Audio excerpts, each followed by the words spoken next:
பாரதம் ஒரு செக்குலர் நாடு. அது நம்முடைய சட்டத்திலேயே இருக்கு. மத சார்பன்மையா தான் நாம எல்லாருமே இருக்கணும் அப்படின்ற மாரி இங்க இருக்கக்கூடிய அரசியல்வாதிகள் உருட்டுவாங்க. இந்தியா இஸ் எ செக்குலர் கண்ட்ரின்னு இந்திரா காந்தி எமர்ஜென்சி காலகட்டத்துல சொன்னாங்க. காங்கிரஸ் சொன்ன மாரி நம்ம நாடு செக்குலர் நாடா?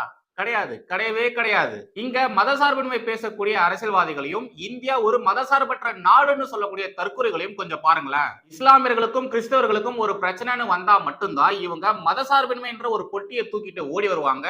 அதுவே இந்துக்களுக்கு எவ்வளவு பெரிய பிரச்சனை வந்தாலும், இந்துக்களுடைய உயிரே போனாலும் போன மாறின்னு அதை பத்திலாம் அவங்க சட்டையே பண்ண மாட்டாங்க. ஒண்ணு வேணாங்க. தமிழகத்துல பாருங்களேன். இங்க இந்து அறநிலையத்துறைன்னு ஒண்ணு இருக்கு. அவங்க இங்க இருக்கக்கூடிய இந்து கோவில்களையும் இந்துக்களுடைய சொத்துக்களையும் அவங்களுடைய கையில தான் எடுத்திருக்காங்க. கோவில் வருமானத்தையும் அவங்க தான் எடுத்துக்கிறாங்க. சரி, கோவிலுடைய வருமானத்தை கோவிலுக்காக செலவு பண்ணுவாங்கன்னு பார்த்தா அதுவும் கிடையாது. முழுசா அதுக்காக செலவும் பண்றது கிடையாது. இஷ்டத்துக்கும் அதை கட்டுற இதை கட்டுறேன்னு என்னென்னத்தையோ பண்ணிட்டு இருக்காங்க. கோவில் இடங்கள்ல குத்தகைக்கு விடுறது, கோவில் இடங்கள்ல கடைகளுக்கு வாடகைக்கு விடுறதெல்லாம் பண்றாங்க. சரி, அதையாச்சும் இந்துக்களுக்கு விடுவாங்கன்னு பார்த்தா அத மாதிரியும் பண்றது இல்ல. கிறிஸ்துவர்களுக்கும் இஸ்லாமியர்களுக்கும் அந்த இடங்களை எடுத்து கொடுக்குறாங்க, வாடகைக்கு கொடுத்துட்டு வராங்க.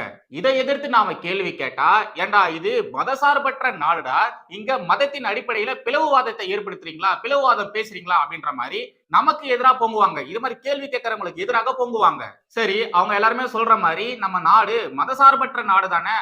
சோ நீங்க இந்துக்களுடைய கோவில்களை உங்களுடைய கட்டுப்பாட்டுக்குள்ள எடுத்துக்கிற மாதிரி கிறிஸ்தவர்களுடைய இஸ்லாமியர்களுடைய வழிபாட்டு ஸ்தலங்களையும் உங்களுடைய கட்டுப்பாட்டுக்குள்ள எடுத்துக்க வேண்டியதானே. அரசாங்கம் அவங்களுடைய கட்டுப்பாட்டுக்குள்ள எடுத்துக்க வேண்டியது தானே. அவங்களுடைய இடங்கள்ல அவங்களுடைய சொந்த இடங்கள்ல இந்துக்களுக்கு வாடகைக்கு விட வேண்டியது தானே. இதை செய்வாங்களா? இந்த கேள்விக்கான பதில் அவங்க கிட்ட இருக்கா? இதை புரிஞ்சாலே போதும் நம்ம நாடு செக்குலர் நாடு கிடையாதுன்றத ஈஸியா நம்ம எல்லாருமே புரிஞ்சுக்கலாம்.